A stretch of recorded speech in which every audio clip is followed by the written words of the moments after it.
Welcome to the Kelty Mental Health Resource Center's webinar, Redefining and Locating Culture Within Our SEL Practice. My name is Alex Gist. I'm a health promotion specialist at the BC Children's Hospital and a PhD candidate in the Faculty of Education.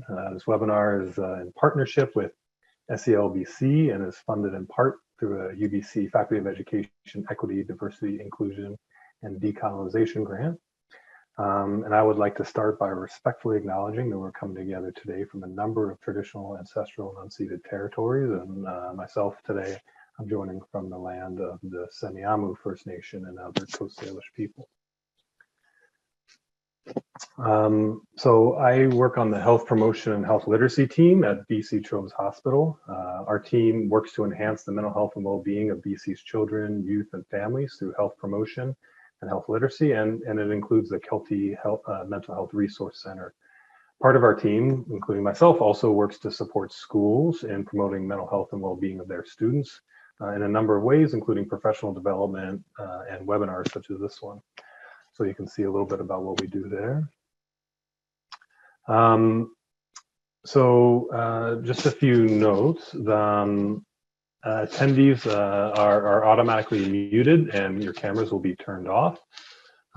Please submit questions for the speakers through the Q&A function. And if you have any technical questions or comments, you can submit those through the chat function. And then at the end of the webinar, a survey will pop up where we invite you to complete. If you'd like to have access to the slides, they're available at that link, and we'll be putting that link in the chat shortly. This webinar will be recorded and is currently being recorded and will be made available at that same link. We're going to be talking about social emotional learning culture in the context of British Columbia. So if you're in another jurisdiction, just check with your school authorities for further information that might be relevant to you. Today, I'll be joined in a little bit by Dr. Robyn Ilten-Gee. She's an assistant professor at Simon Fraser University in the Faculty of Education, and she teaches undergraduate and graduate courses on transformative social emotional learning, on educational psychology, and the foundations of education in SFU's PDP program. Today, that we're hoping that you'll come away with a greater understanding of the importance of bringing a cultural lens to the classroom and to SEL. We hope that you'll learn new ways to think about culture and explore how to apply a cultural lens to your SEL practice. And to do that, we'll be looking briefly at social emotional learning and what it is and why we should focus on it. We'll talk about why we should be bringing a cultural lens to social emotional learning. And then Robyn will be looking at an expanded definition of culture and how to bring a cultural lens to social emotional learning. And then we'll have some time for questions and answers before we wrap up. So before we start, I think it's important to set the tone a bit for today. So I wanted to share this quote from Denise Augustine that was recently shared with me. The work that we're doing around transforming education so that it meets the needs of our learners today, so that it is inclusive of all learners is uncomfortable work. When we challenge our assumptions, when we have to look at an uncomfortable history of Canada, when we have to look at systemic structures that promote or help us maintain poverty and racism, those are uncomfortable things to look at. We're kidding ourselves if we think that we're going to get to a place of that being comfortable. If it's comfortable, we're not actually doing the work. So just take and as we go through this course today, I go through this webinar today. I just invite you to think about that quote and what that means for you. So for social emotional learning. What is it? So often when we talk about social emotional learning, we're talking about a program. So that might be some like Second Step or EASE or Mind Up. It might be a set of skills and competencies. So many of you are probably familiar with the Collaborative for Academic, Social, and Emotional Learning, or CASELS, a framework for SEL skills and competencies, which can be broken down into 5 main areas. So one area is self-awareness. So things like awareness of your emotions or realistic awareness of your strengths and weaknesses. Self-management, so things like being able to regulate your emotions in productive ways and also being able to set goals and work towards them. Responsible decision making, so is exactly what it sounds like, but it can also include things like social problem solving or trying to understand the consequences of your actions. Relationship skills includes things like constructive conflict resolution, effective communication, and the ability to develop positive relationships. And social awareness includes things like empathy and seeking help or offering help to those who need it. And these skills are not just for students, but for educators as well. And so another way we often think about social emotional learning is classroom-based practices. So this is things like morning meeting or breathing exercises or teachable moments when you try to help students learn to solve problems constructively. Fourthly, social emotional learning can be an approach. And by an approach, I mean that it's a school-wide or systemic approach where social emotional competencies are not just developed in a program, but are embedded throughout every subject in the curriculum and reinforced and modeled in the lunchroom, at recess, and every opportunity. And they're also embedded in school policies. So this is CASEL, their model for Schoolwide SEL, which includes explicit SEL instruction, SEL integrated with academic instruction, youth voice and engagement, supportive school and classroom climates, focus on adult SEL, supportive discipline, a continuum of integrated supports, authentic family partnerships, aligned community partnerships, and systems for continuous improvement. So why should we be teaching or helping students to develop social emotional skills? So first, improved academic outcomes. So high quality SEL programs have been linked with improved academic outcomes, and so one meta-analysis found that students who participated in high quality SEL programs had academic gains equivalent to 11 percentage points. These skills are also considered essential for university and career readiness. And SEL skills are also foundational for positive mental health, and they're linked with reductions in stress, anxiety, and depression. So focusing in on BC, SEL is an important part of the Ministry of Education's mental health and school strategy as part of the capacity building section. And in addition, the core competencies are rooted in social emotional skills and competencies, or are themselves social emotional competencies. So there's significant overlap between the thinking competencies and responsible decision making, but also social awareness and a little bit of self-management. There's also a lot of overlap between the communication competencies with social awareness and relationship skills, and to some degree responsible decision making and self-management. And personal and social competencies are very social emotional in nature, drawing upon all 5 of the CASEL competencies. So why should we think about applying a cultural lens to SEL? So the first is that experiences of racism and racial discrimination have been linked with increases in mental disorders and diminished mental well-being. Colonialism is also linked with heightened risk of diminished mental health and well-being in Indigenous peoples.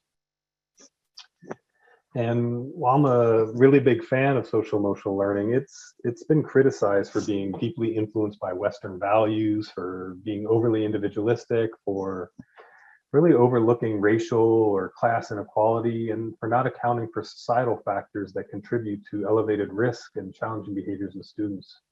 As a result, there have been numerous calls to include equity as a key aspect of SEL.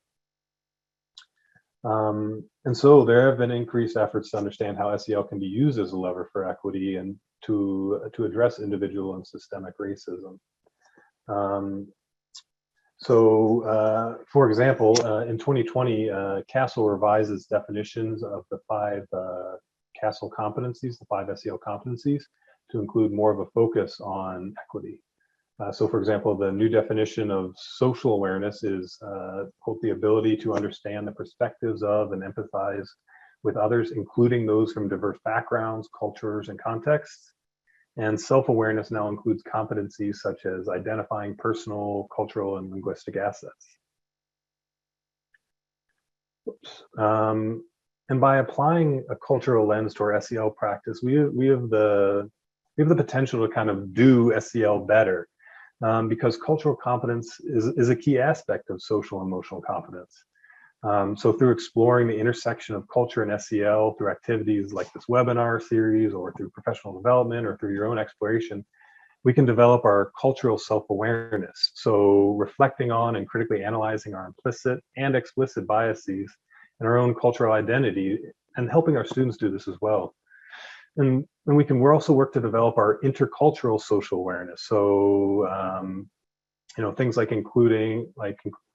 things like in understanding cultural differences and regulating or displaying emotions, but also being able to take the perspective of others, empathize with others, and build relationships with students, caregivers, and colleagues from different cultures and backgrounds, and really to help our students develop these same skills.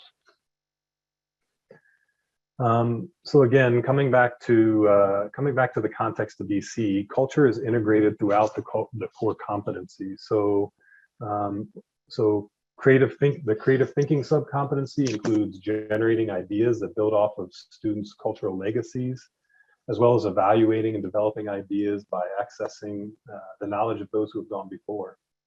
The communication competencies include a focus on valuing diverse perspectives and creating space for marginalized voices.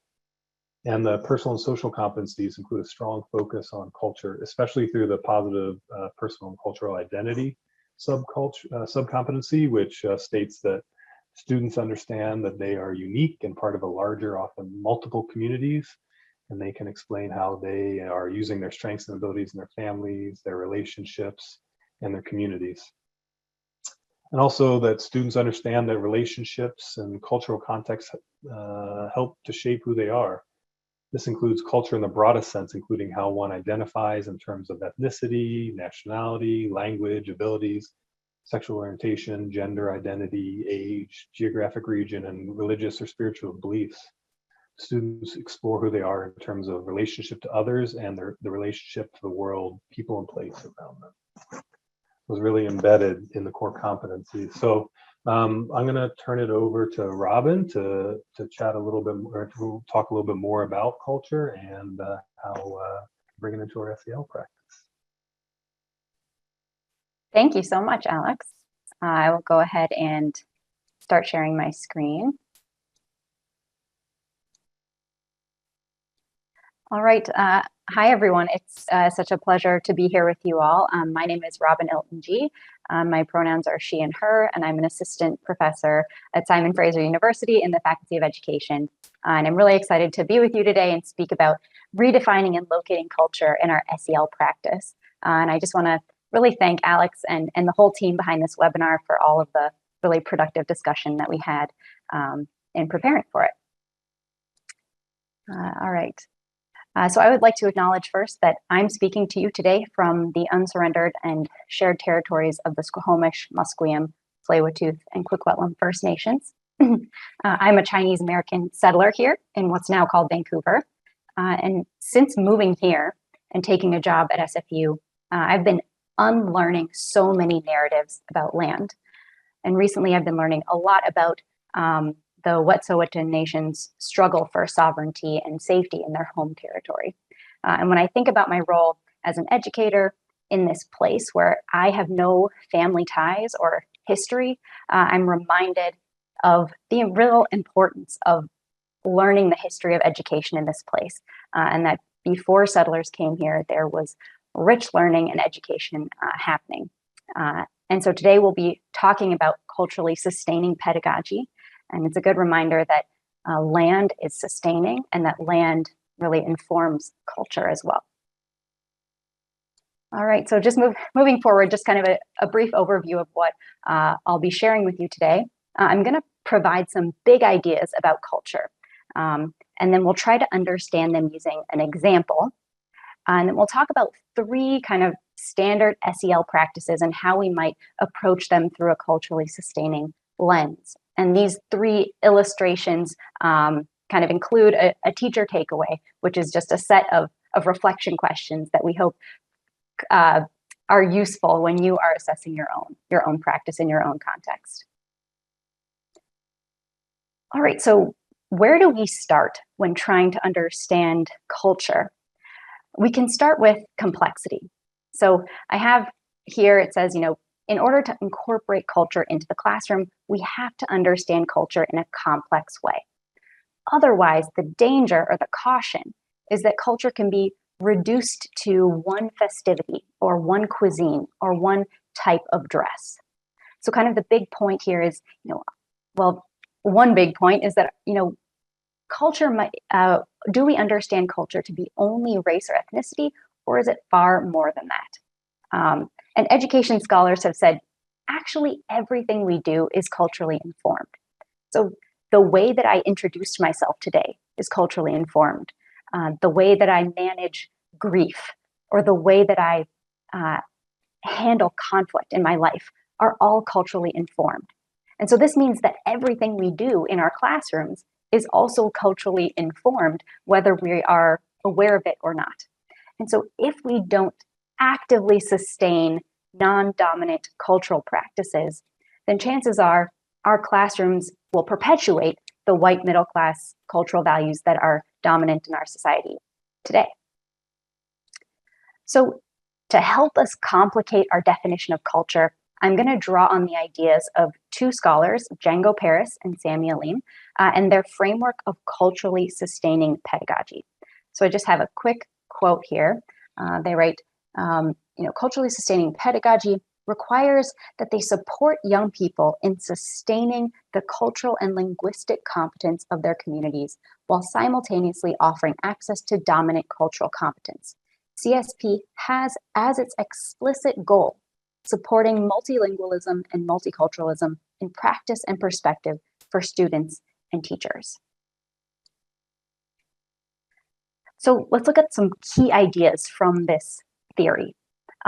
First of all, culture includes both heritage practices, and these are practices that are oriented more towards the past, and community practices, which are oriented towards the places, the neighborhoods, the context that we find ourselves in now.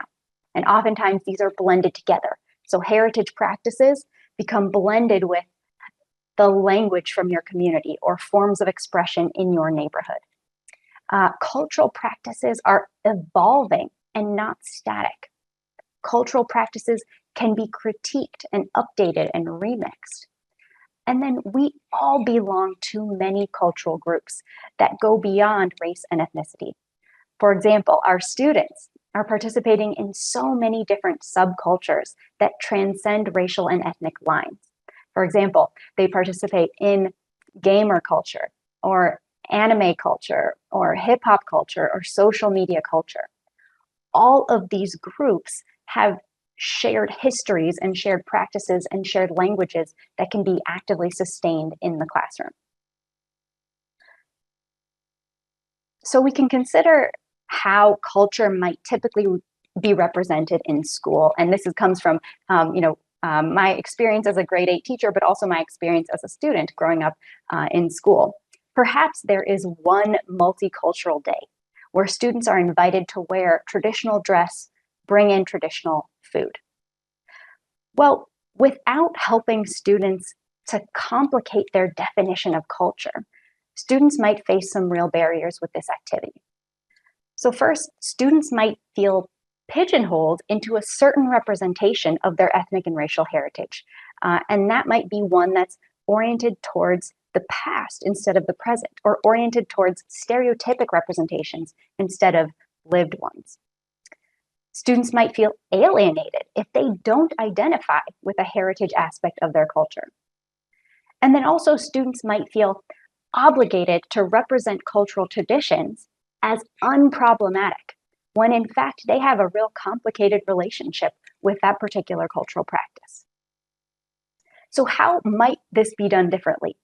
Well, perhaps instead of one multicultural day, we institute, a series of family and community days where both heritage and community representations of ethnicity and culture are welcomed.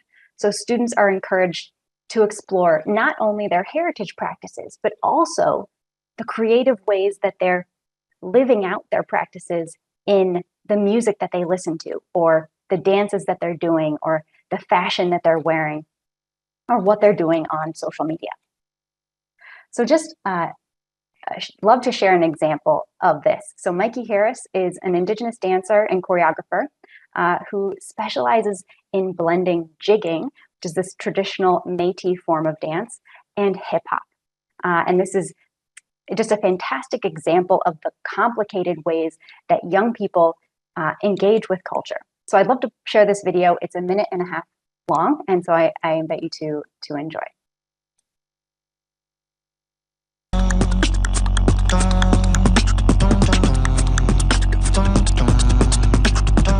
I'm trying to brand myself, right, as a just a dancer and kind of trying to be unique with my own style. So I was like, okay, I heard the song and I was like, okay, I'm gonna do this. I'm gonna jig to this song. I'm gonna put some crazy moves together.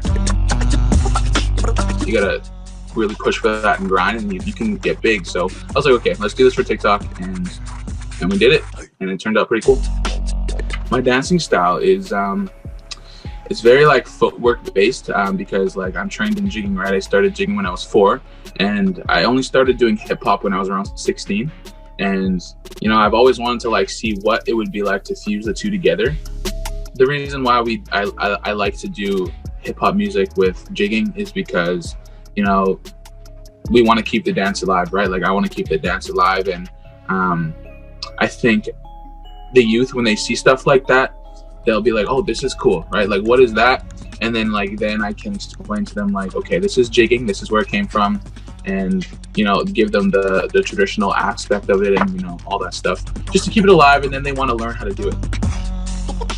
So that's like the main reason why I make all these like, you know, hip hop jig videos.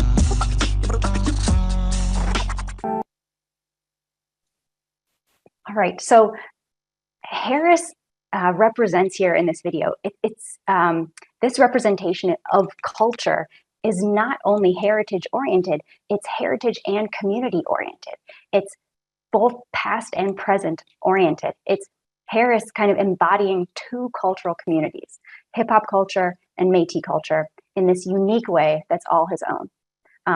And we should acknowledge too that hip hop, you know, has this important history, which you know, it's been recognized as this language of resistance and uprising and cultural critique that just speaks to so many of our students across ethnic and racial lines. But at a multicultural day fair, for example, a student might feel pressured to only represent a one-dimensional or past-oriented version of a traditional form of dance, for example. But instead, you know, we see young people fusing cultures together all the time, fusing cultural practices, remixing them, and living them out in creative ways. So you might hear your students, you know, speaking both, you know, Korean and French at the same time with their peers or with their families. So we have a question for you all. If you want to just take a minute to answer our question. We are interested in what are some of the ways that you all here in this webinar today fuse cultural practices together, or how do you in your life blend heritage and community practices together? So if you go to the link that's being shared, I think in the chat, or if you scan this QR code, you can just type in your answers here. So if you're willing to share, we'd love to hear what you have to say. I'll just give folks a moment to access the link and participate in however you like.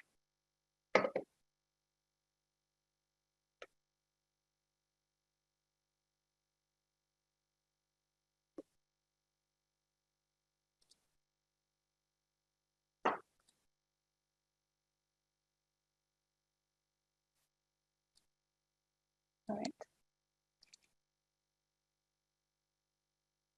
Nice, and I see some people sharing in the chat too. That's wonderful.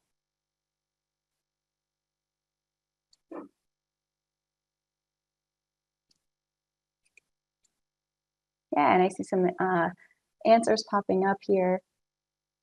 Food is definitely a huge one. Local ingredients and traditional recipes. I really like that.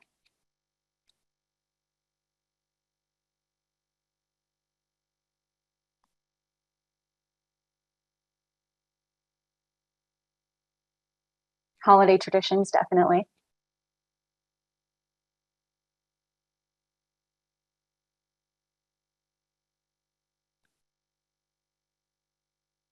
Oh, these are wonderful answers. Thank you so much for sharing.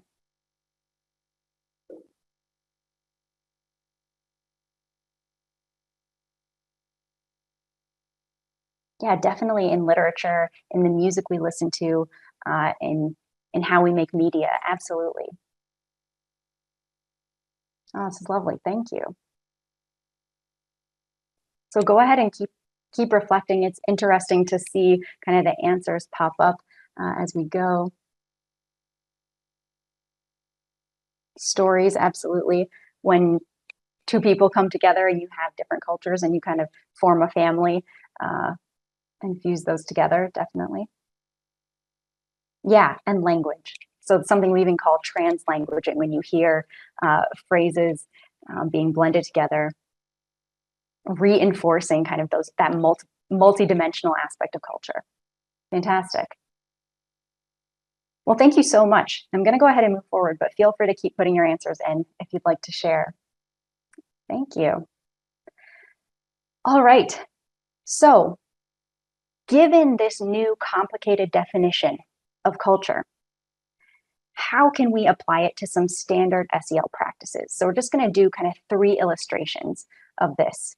So the first thing we'll talk about are our morning meetings. So this is where it's kind of a common SEL practice where you have some kind of morning check-in.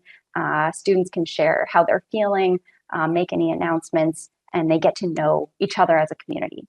So kind of standard SEL competencies that might be targeted here are self-awareness, social awareness, and relationship skills. So how might we look at this practice through a culturally sustaining lens? So I'll go ahead and share some ideas here. But just so you know, these are not going to be revolutionary ideas. I'm sure you will have more creative ideas, but these are just examples of how we can take this big definition of culture into account. So we could have students bring in an object that's special to them to share with the group. And if students speak more than one language, ask them to teach the class the name of that object in that language. And then ask students to reflect. Is your object connected to your family, to your community, to your friends? Is your object connected to place? So is it connected to your neighborhood or your land or your home? And is your object connected to a personal passion? A different version of this would be to invite students' family members or community members into the classroom. And of course, this is when COVID restrictions allow for this, to explain a meaningful object in any language, or invite students to interview their family or community members about a special object, and then bring these video clips to class to start your morning meetings. So the message here is, your home, your community, your family, your language have a place in this classroom. Okay, so let's break down this SEL practice in terms of culture. And this is our kind of handy teacher takeaway, which is this set of reflection questions that we're going to keep coming back to see if this practice is using a complicated definition of culture. So these questions are, how does this activity acknowledge both heritage and community-oriented cultural practices? How does this activity treat culture as evolving and changing? How does this activity encourage students to explore the various cultural groups that they participate in, so ethnic and racial, but also all of these subcultures? And then how does this activity avoid stereotypes and cultural appropriation? All right, so the practice we just described of bringing in special objects, bringing in people, or bringing in interviews that students have done about these special objects makes space for both past and present-oriented cultural practices, because we're inviting students to bring in any object. They could bring in a pair of chopsticks, or their Air Jordans, or an old family photograph. And we're specifically asking them to make connections to multiple dimensions of culture. So family, place, land, language, community. And most importantly, I'll put these little check marks in, we're not dictating how students are representing culture. They have the opportunity to share with others, how they're living out these practices. And in terms of being non-reductive, this practice emphasizes the within group diversity. So if you have multiple Chinese students in your class, well, they'll all bring in different special objects and participate in different aspects of Chinese heritage and in completely different ways. All right, let's check out another SEL practice. So we'll think about the practice of breathing exercises. So once again, in terms of the traditional SEL competencies that this targets, we're looking at self-awareness, self-management, starting off the class with a moment of kind of physical calming. So what are some ways we could think about this practice through a culturally sustaining lens? So we could have a brainstorm at the beginning of the school year. When do we notice breath in our lives? And encourage students to think about their own family and community contexts. So they might come up with things like singing, praying, playing musical instruments, reading to siblings, laughing, running, rapping, blowing bubbles. And using these ideas, you could create a collective breath playlist by soliciting a favorite song, poem, or sound from each student that's connected to breath. And then you could play a selection from the playlist before each breathing exercise. And again, a different version of this could be to have students interview a family or community member about breath and when they notice their own breath. Another idea or option is to brainstorm how does breath show up in story or in poetry, and encourage students to think about family and community stories that are in multiple languages. You could ask students to either remember or research a story or a poem about breath, and then create a class library of these texts so that whenever you do a breathing exercise, you can start off by reading one of these texts. And it might be that, everybody thinks of the Three Little Pigs as their breath story, but you might have other students who know other stories about breath from other heritage traditions or other folklore. And if not, this might be a great opportunity for them to research a poem or story, in the language of their choice. And definitely important to remember that with some First Nation stories, they might be sacred or they might require specific storytelling protocol. And so here I would encourage you to use the First Nations Education Steering Committee Authentic Resource Guides to kind of consider, is this an appropriate story to share or for the student to share with the class? So once you create this library, you kind of choose a text to share for the day. And just an example of this is a story that was on a book that was on my shelf growing up that we read all the time. It's called Everyone Knows What a Dragon Looks Like. And it has a great breath moment in the story. And this story is told like an old Chinese folktale. And it's a good chance to discuss with students kind of this heritage style artwork and maybe the difference between heritage portrayals of Chinese culture and present day depictions of culture, and think about, are these representations stereotypical, and what does it mean? And where do you see these depictions in other places in your life? But this story has a great message about not letting appearances dictate our judgments. All right, so let's go back to our kind of set of questions here. How does this practice kind of take into account a big definition of culture? So we're asking students for how breath shows up in their life when they engage in both heritage and community practices.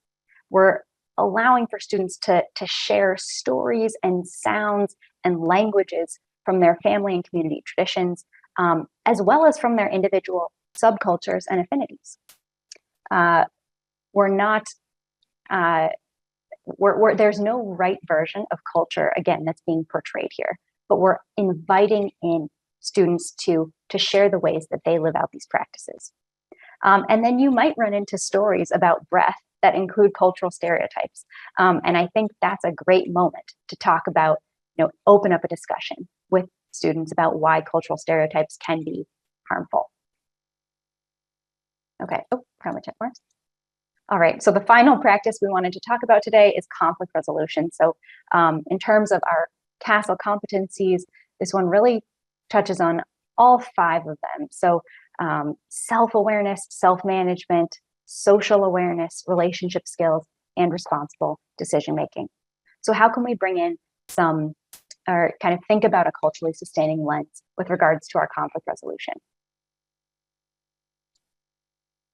So one idea is to have students engage in a reflection and think about, how would this conflict play out in your community or at your home? How would you act? What would be said? How would you feel? What would be the consequences?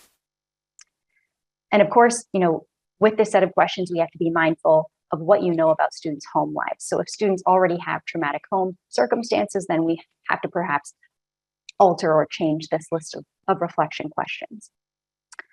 And secondly, we could find or ask students, if it's a peer-to-peer conflict, ask them to find shared cultural practices and use these to facilitate emotional sharing. So for example, if the students involved in a conflict are all really involved in, or really into pop music, for example, well, we could have them choose a song that represents how they're feeling in that moment, and then share the songs with each other to start talking about feelings. Another idea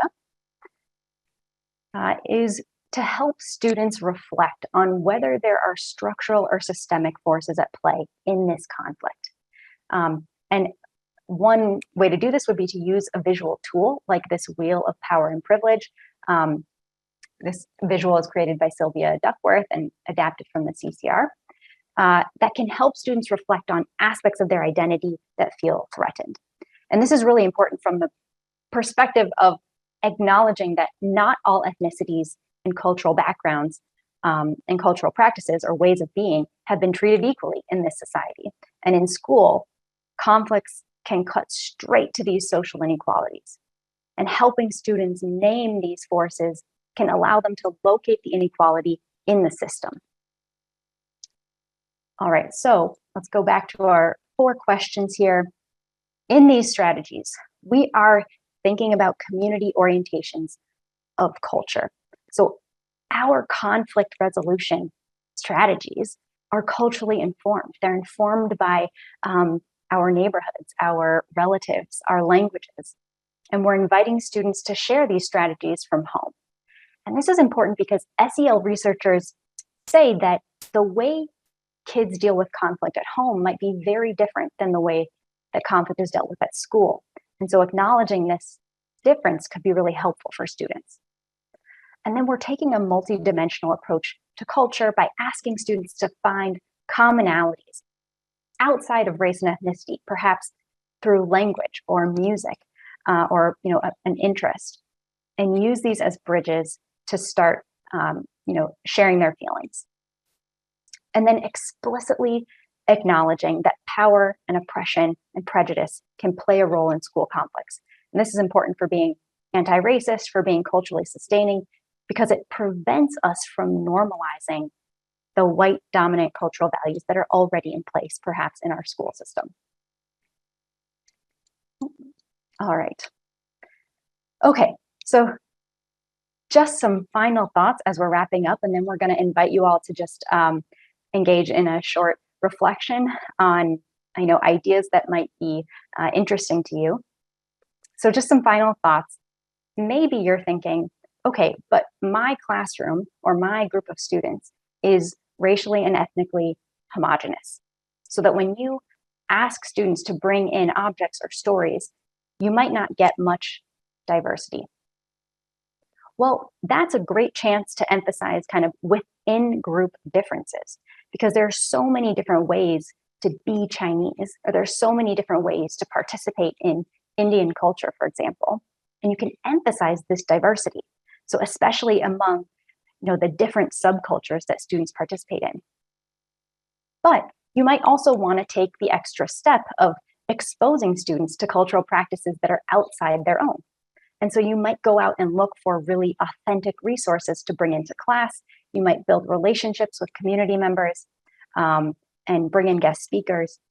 but you could use this same set of questions to evaluate those resources as well. So for example, are you using these resources, or is this resource representing culture as evolving and multidimensional, and a practice that has past and present orientations, or as something that can be critiqued, and avoiding those stereotypes. And then finally, just when I have shared culturally sustaining pedagogy ideas with students and with other folks, oftentimes there's a worry that bringing culturally sustaining pedagogy into the classroom, there's this worry of getting it wrong. And part of this might just be a reframing. So you'll notice in these suggestions of ways of doing SEL with a culturally sustaining lens, that the teacher is really taking their cue from the students. So we're listening to the students, we're following the ways that they live out their cultural practices, and that's a great place to start. So it might just be a reframing of how we think about this. Perhaps it's not entirely up to us as teachers to define how our students' cultures are represented in class. And instead, it's about, how can you sustain the languages, the practices, the traditions of your students, and learn from them and build community around them. All right, so those are my big ideas to share with you today. We have a couple reflection questions for you all. I'll just read them out loud real quick. So the questions are, what one idea from today did you connect with, or did you want to try? What's one thing that challenged you or that you want to learn more about? And finally, what's one thing that you want to share or dig into with a colleague?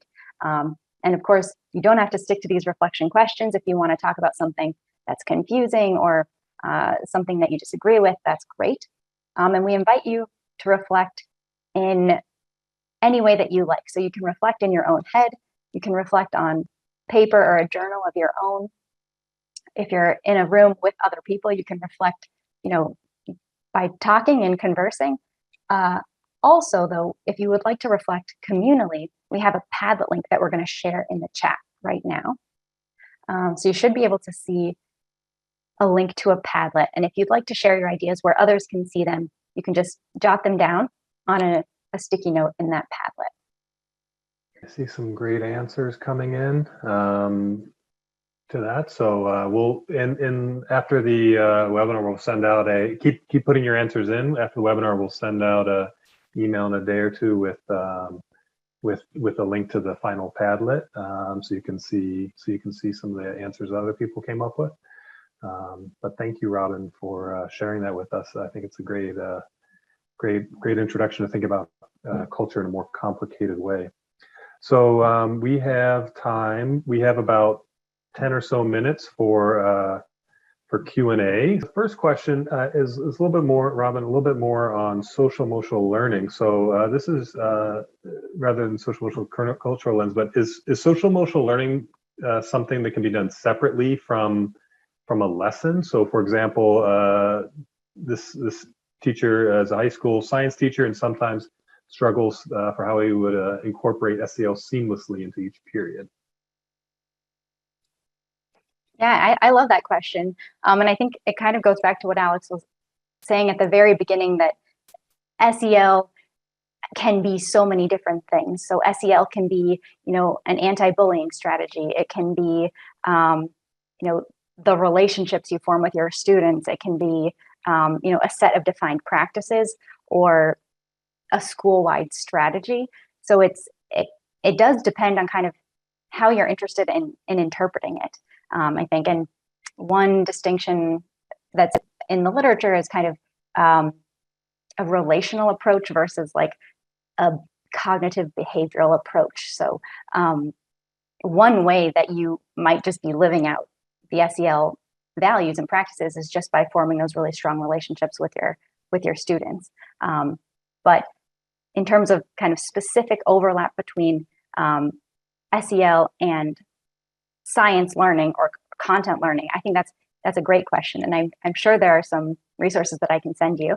So feel free to reach out by email. But I think even providing opportunities for students to bring in their own languages or practices from home. If you're talking about, sustainability, well, what are those practices from your community or from your neighborhood or family that are important to you, and making space for kind of those conversations is a good place to start. And Alex and Johanna might also have really, really good answers on this, and so I would definitely open it up.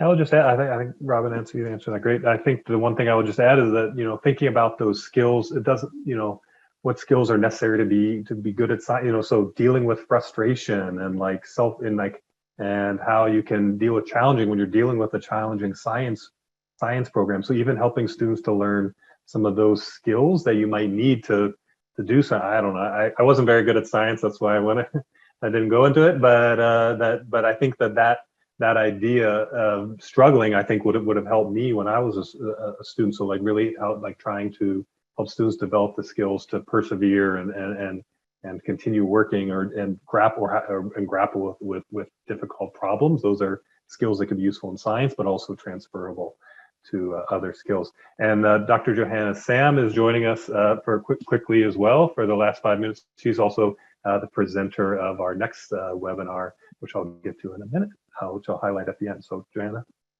Yeah, I was just going to touch on the science piece. And I think there's a lot of opportunity to get out on the land. And I think it depends on what science we're talking about. Is it, chemistry or biology, or depending on your science area? I find some science teachers struggle with finding specific lesson plans for their science subject. And one great resource that I will share in chat is NISI. And they have different science topics there, like I said, based on chemistry or biology or even math. So there's different ways to incorporate. So I'll share that resource with us. Thanks, Johanna. Yeah, and actually just building on that, I had just another thought. Thanks so much for that resource. And just thinking too about, if you're thinking about a competency like social awareness or relationship skills, it might just be doing that science work, in groups or in small pairs of 3, and then having them reflect on how the group work went, and where were their communication barriers, or what could they do together to build their relationship so that they could do better science learning, and kind of think through some of those things. All right. So this, and I can help with this one too, but so this question is, I'm wondering about using culture sustaining lens with explicit SEL programs, so like Mind Up or Second Step. And then they also just shared some morning reading. So Robin, I can take a first stab if you want, or so I think that the short answer is, Jennifer, feel free to email me after I'll put my email up. There are some articles on how to adapt SEL programs in culturally sustaining ways, and I think there is a balance there around how to do that in a way that kind of keeps the core aspects of the program intact, but also, so that it does reflect the needs of students. So I can share. If you email me after, I can share some tips with you. I don't know, Robin or Johanna, do you have any things to add? Yeah, I do. I mostly just kind of from kind of like a more abstract way of thinking, like if the program itself doesn't acknowledge culture or ethnicity or race, that it doesn't mean it's not still being culturally informed by, say, dominant cultural values. And so it is interesting to think about, programs that present themselves as, I don't love this phrase, but like colorblind or something like that they're not value neutral. So how can we make those values explicit is kind of something that I have seen SEL researchers kind of come to critique some of these programs for. All right, and then I see. So I see one more question. So it says, any tips to make invitations to family trauma focused and informed? So I'm thinking this is the and maybe referring to the invitations that you were talking about during the your tips for conflict resolution and some of those tips. Yeah, no, these are such interesting questions, and I really love that consideration. I think it would be, transparency to the families and the communities is definitely important, and kind of maybe making your, this sustaining lens value. Maybe a note goes out to families and communities at the beginning saying, it's really important to me to sustain, multiple languages, multiple cultural practices in, for this year in our learning. And so this is why your student might be asking you questions or inviting you in, something like this.